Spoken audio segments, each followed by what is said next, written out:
Welcome to It's a Woman's World, a show which looks at any and all topics under the sun from a woman's point of view. Featuring Ali Naithani and Janine Stiles. On today's episode, a terrific CD release and a terrible time recalled. This episode contains disturbing images intended for a mature audience. Viewer discretion is advised. Welcome to It's a Woman's World. Today, we have musician Helen Lapakko joining us. In addition to being a musician, she's a singer, songwriter, and a playwright. Plus, she does one-woman shows all over town. No small feat. Helen also has her own studio. She teaches voice, piano, and guitar. And she's married and has 2 young adult children. Welcome to the show again, Helen. Yeah, thanks for having me again. You bet. And congratulations to you on the recent release of your CD. Thank you. Tell us, what's the title of it? It's Gotta Keep On Going. It's a 16-song CD, and it's very eclectic. It's got country, it's got a little bit of blues, a little bit of jazz, a little bit of rock and roll, and a little folk thrown in, as I say. So it covers all the gamut, and it's called Keep On Going because the stories in the song, in the CD, talk about you just have to keep on going in life no matter what's happening. You keep going, you keep growing, and that's what it's all about. Well, I think that's a beautiful message Yeah. to send out there. And so did you write the songs yourself? Yes. Okay. Yes. All of them? Yes. Wow, Oh, yes. that's impressive. Yeah. So is it just you and a guitar? No. No. It's a band. I have a band. It was the most, this was a very interesting project for me because I did another CD a little time back, and it was just me and the guitar, and then every once in a while I had another guitar, and then and I do my own backup singing, so I did that.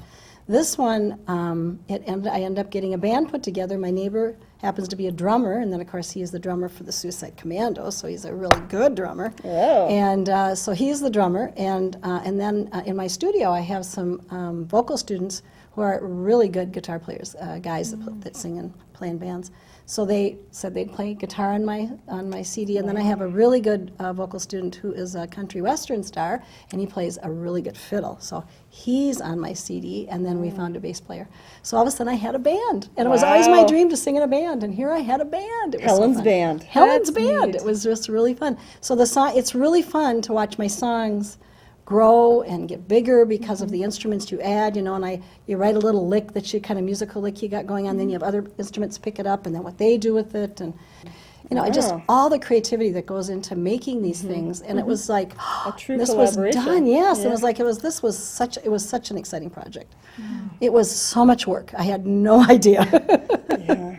But it's also, isn't songwriting a very, can it be an emotional process? Oh, duh. Because you're Yeah. sharing so much of yourself. Yeah. Right. I mean, anytime you perform, you go through all these insecurities because you're sharing Right. yourself to the world, and so yeah, you kind of go through all that. And all songs are, songs that are inspired, by emotional things that happen in your life, and it's ways, for me, it was always ways to deal with the things that I was experiencing in life. I could put them in a song, and that really helped. That's why I Yeah. do plays and all that kind of stuff. Therapeutic. Yeah. So how long did it take you to work on all the songs for this CD and to actually make the CD?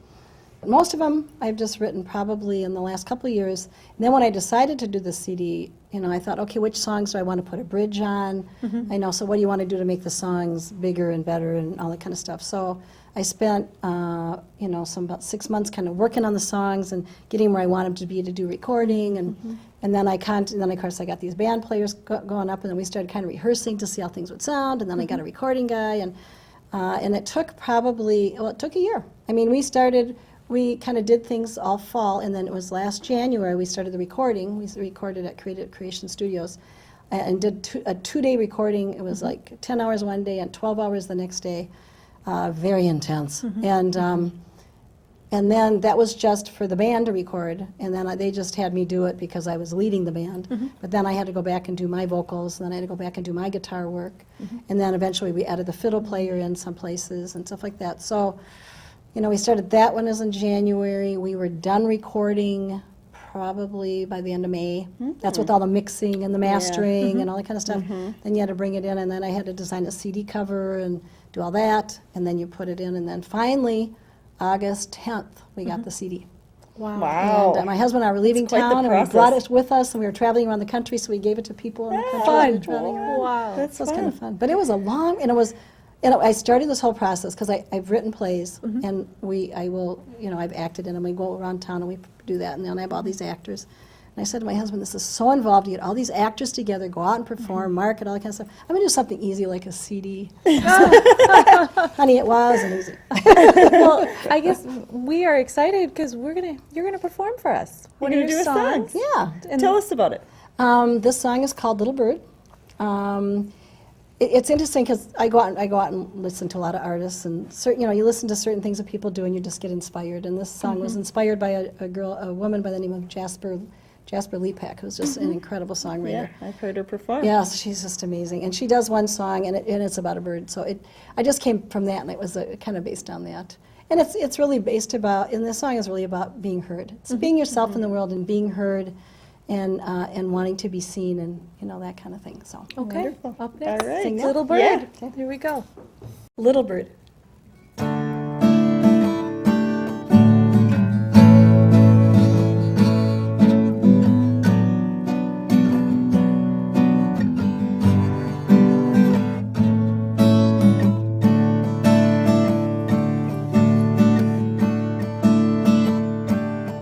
At times I hear these words fluttering through my head. Can you see me? Can you hear me? Can you feel what I said? Did you know I can sing? Did you know I can write? Did you know I performed in many plays? Just wanna do it all right.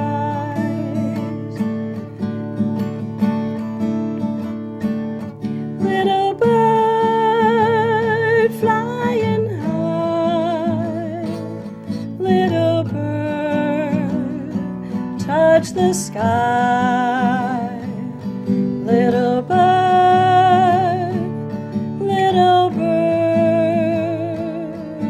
of mine. Oh, I want to be seen. I push out my boundaries and fill it with the world. And I see a little bird trapped in me. So I write 10 more songs. I create another world. I write so many plays. I just want to be heard.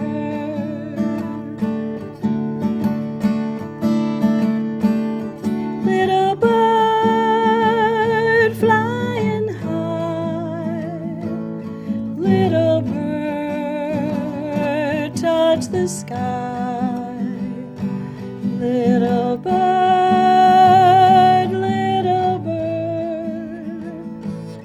of mine. Now I gather people around. They know I can sing. Yes, they know I can write. I can do most anything. Oh, I just want to be.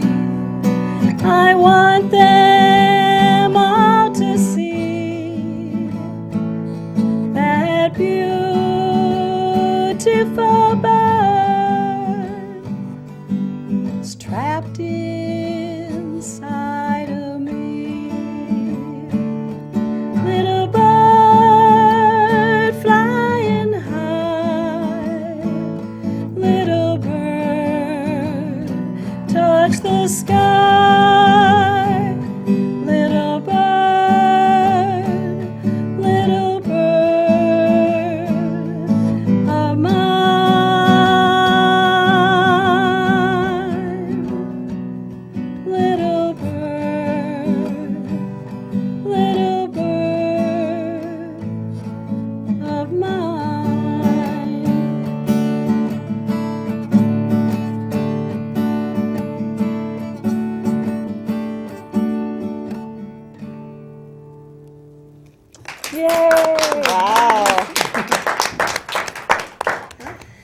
that was wonderful.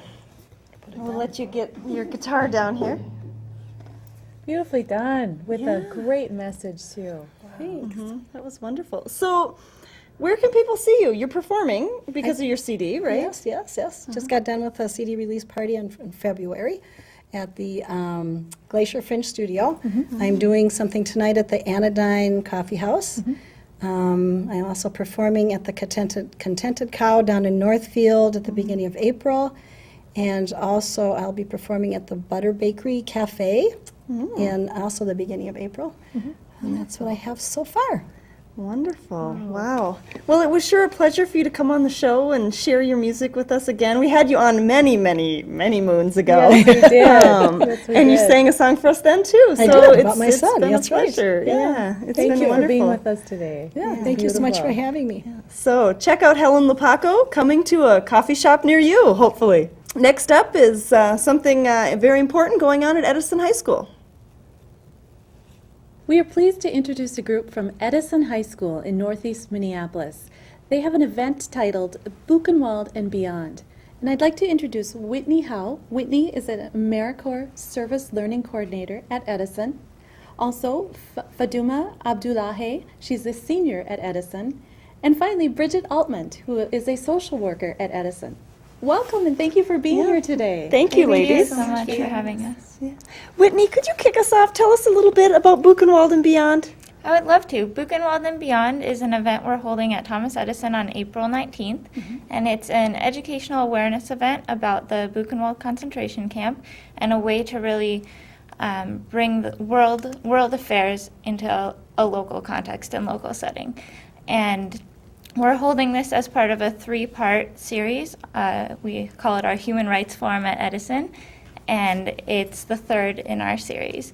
And so we're hoping that it will take place during Genocide Awareness Month and a few days after the Holocaust Remembrance Day. And we're hoping to give our students a very hands-on way of understanding a topic that they study a lot in schools. And it's important to remember the events of our history, isn't it? And certainly Buchenwald was, as I understand, was it the largest concentration camp and the first on German soil? Tell us briefly about why it's so important to remember this. I think that the events that took place there are events that have continued to recur throughout history on different continents in different places around the world. And it wasn't a one-time event. And since it keeps happening, it's important to look back and remember what happened and really take that into the context of the present and think about what it means for our world today and what we can really do as individuals to make sure that it doesn't happen again. Fatima, can you speak a little bit about what role students are playing in this event? Students are playing a very big role in this event. I am working on translating upstanders, and students are learning a lot about genocides and what happened, and in a way, like to kind of understand the history and the present and all that. And they are playing big role because the videos and the whole event is student-based event. So. Wonderful. Now you have some outside organizations helping out. Who's all involved in this? Well, we're working with World Without Genocide, which has been incredible in all of this. It's really helped us kickstart and continue with the whole forum, actually the whole Human Rights Forum. And they've helped connect us to the survivors that will be coming to speak. There will be 2 survivors of concentration camps and then a liberator, a U.S. Army liberator, that helped liberate the Buchenwald concentration camp. So they've really been incredible in all of this. And Bridget, what's the reaction been like for the students to have this experience? You know, it has been absolutely amazing. I cannot tell you enough how it has united every single student and staff person in our building. We have a very, very diverse population at Edison. Many Somali students, many African American students. We have Hmong students, Caucasian students, all of our students. We represent so many countries in the world, and it has been pretty amazing in the sense of our students really being able to have empathy for everyone around the world and have they've studied the genocides from the different countries, and also though not only looking at genocide but looking at what's happening locally. So they're able to compare what's going on at a global level and also bringing it back home locally, comparing it with the violence, for instance, in North Minneapolis that's going on right now. And for students to be able to feel for one another, I think that to have that human genuineness is just amazing. Yeah, I think we can kind of forget, you know, Buchenwald happened a very long time ago to people most of us didn't know.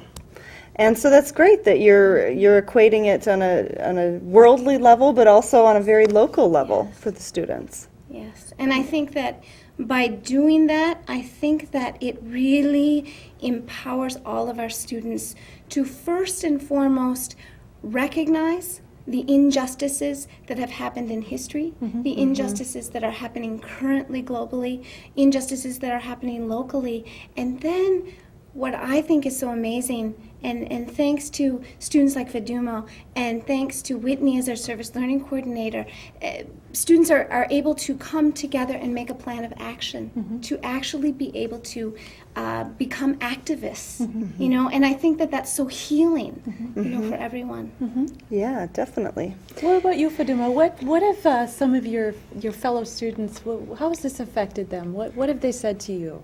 This affected them like in a big way. There are Hmong students, and a lot of Hmong have been killed during the war, and I personally am from the Ogaden region in eastern Ethiopia, and there is kind of like a hidden genocide taking place there too. And there are a lot of students from all these different backgrounds, and other students who have never experienced or never heard of this thing or never had like direct effect on this can understand what some students have been through or what they're going through or all that. And it's really to be able to do event like this, it really means a lot, and so that other students can understand you and we can all share something. Like the Ogaden people in the Ogaden region, like girls are getting raped and killed and all that.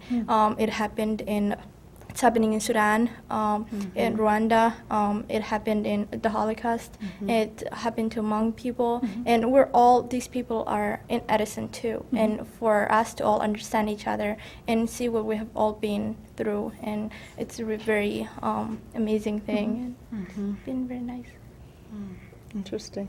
Yeah, hopefully, you know, you're all learning from one another, and in our little chunk of the world, maybe some of this will stop. Yeah. So, Whitney, tell us a little bit more about the event itself. Is it going to be a panel discussion with the survivors? It will be, yes, a panel discussion. It starts in the morning, 9:20, and we'll have the three people on the panel speak for about 45 minutes to an hour. And then following that, we thought it would be good to have the students break up into smaller, more intimate settings with each of the survivors so that they have a chance to really get into some of their questions and get some more information out of the people that are coming and so kindly speaking to them. So it will be a community event and a student event, and we're hoping that they'll be able to get all of their questions answered.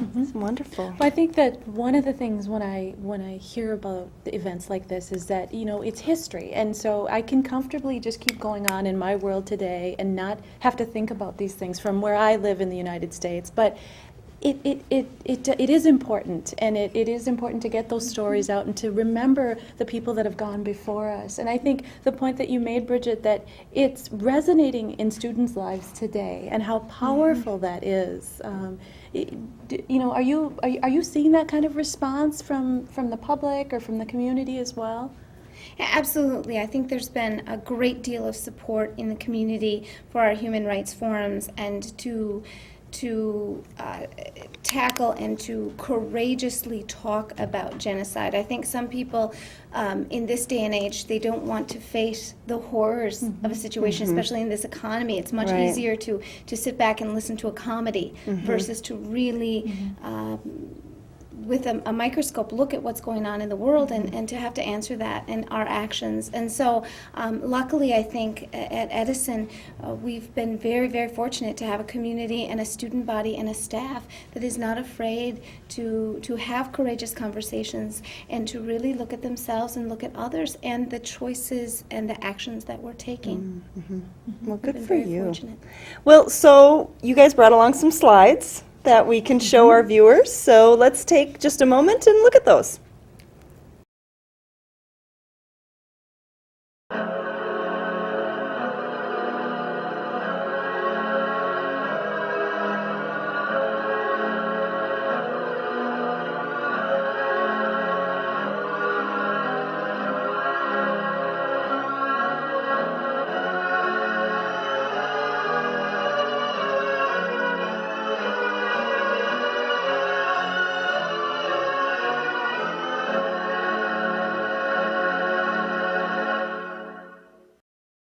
Well, Fatuma, I think I said your name wrong before. I'm sorry about that.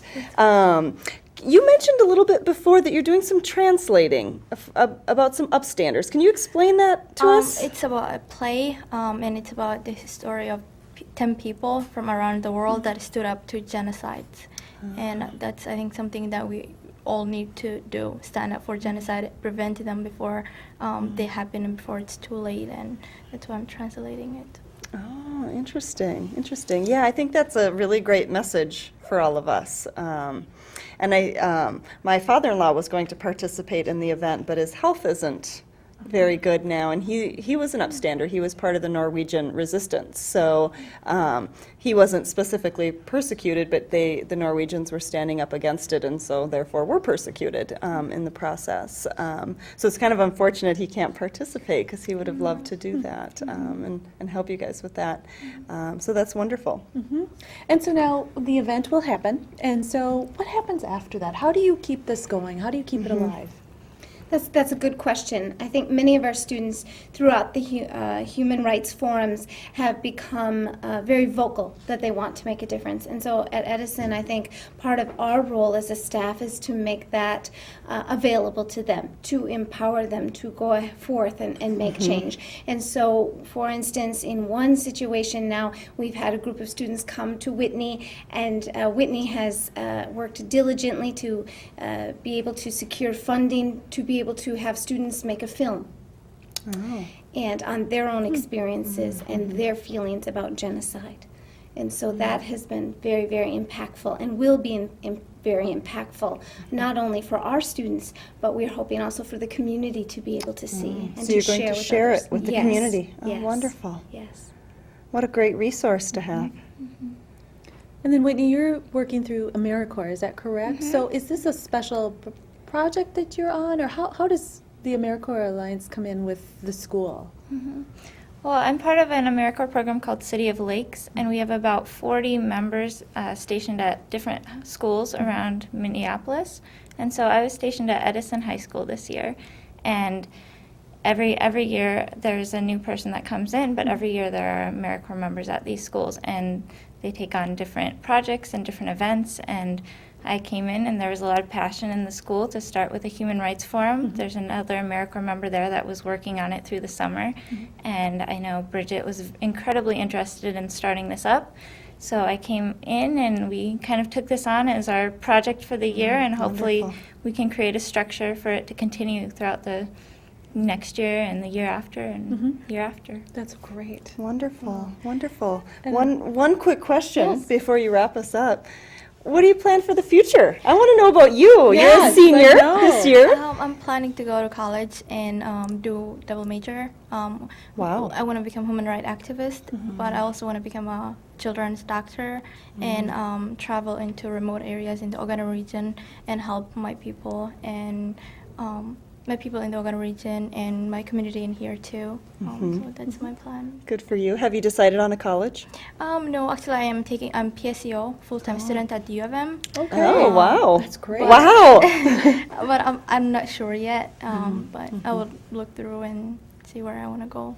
Well, good for you. Good for Well, you. Fatima, I always have to ask a question too. I want to know, would you have words of advice if there are any viewers out there that are in high school, and what would you say to them to get involved and be passionate about human rights? It's never too late to start. It's never too late. Every day, every single minute, people are being killed. People are dying because of hunger, because of diseases, because of so many things. They can do something. Every person, no matter how old you are, no matter what you are, it doesn't matter if you have money or not. It doesn't matter. Nothing matters as long as you do something. You can do something, and every person has the power to do something about it, the power to help someone. So never feel that you're too young or you're a teenager and you don't have that responsibility to help the people out. Because a lot of times young people kind of think, I'm very young yet, like I'm still young, I will worry about these things later on. But every single minute of the day, somebody's being hurt around the world, and you can do something about that. So I'll say start as early as you can and help the people out, because these people really need you. Well said, and that anybody can make a difference. Yes, anybody. Absolutely, absolutely. Now, Bridget, if other schools want to do this, where can they start? So you'll be making the video available to the community, so other schools could potentially use that. Correct. We also will be having a live stream. We will be live streaming the event then as well on our website at Edison High School, which can be accessed through the Minneapolis Public Schools website. Oh, wonderful. And so then simply individuals can click on Edison High School, be directed to our webpage, and then they'll be able to view directly or the podcast after as well. Wow, what a great resource. Well, ladies, thank you so much for the work that you're doing. I can't wait to see the event. It's quite impressive, Buchenwald and beyond. Thank you for being here today. Thank you. And we thank you for joining us on It's a Woman's World. Join us next time.